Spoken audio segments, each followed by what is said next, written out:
AP పోలీసులపై మరోసారి high court ఆగ్రహం వ్యక్తం చేసింది. భీమవరానికి చెందిన బాలిక హత్యాచారం కేసులో టీడీపీ నేతను కాపాడేందుకు పోలీసులు ప్రయత్నించడంపై ఆగ్రహం వ్యక్తం చేసింది. మీకు సిగ్గు అనిపించట్లేదా అంటూ పోలీసులపై మండిపడింది.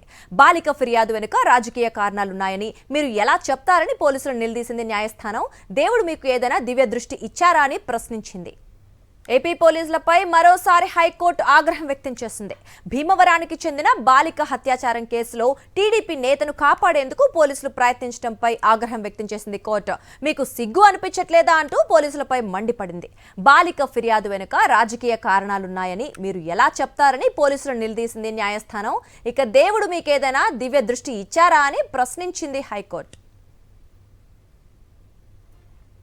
ఇక దీనికి సంబంధించి మరిన్ని అప్డేట్స్ మా ప్రతినిధి అశోక్ అందిస్తారు. దుర్గా, హైకోర్టు మరోసారి పోలీసులపై తీవ్రమైన ఆగ్రహం వ్యక్తం చేసింది.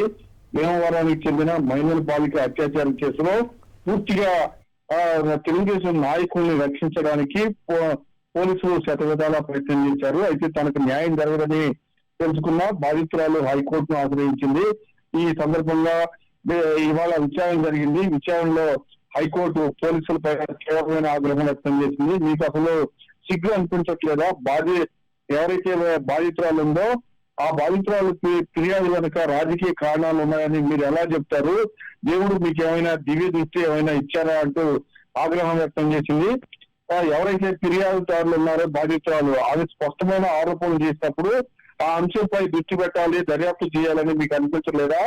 బాధితురాలు తనకు అన్యాయం జరిగింది అంటూ 164 స్టేట్మెంట్ ఇచ్చింది. అలానే ఆధారాలు చాలా స్పష్టంగా ఉంటే మీరు ఎలా రాజకీయ కారణాలు ఉన్నాయని చెప్తారంటూ ఆగ్రహం వ్యక్తం చేసింది. రాజకీయ ఒత్తిళ్లు తట్టుకోలేకుంటే ఉద్యోగం మాని వెళ్ళిపోవాలంటూ ఆగ్రహం కూడా వ్యక్తం చేసింది.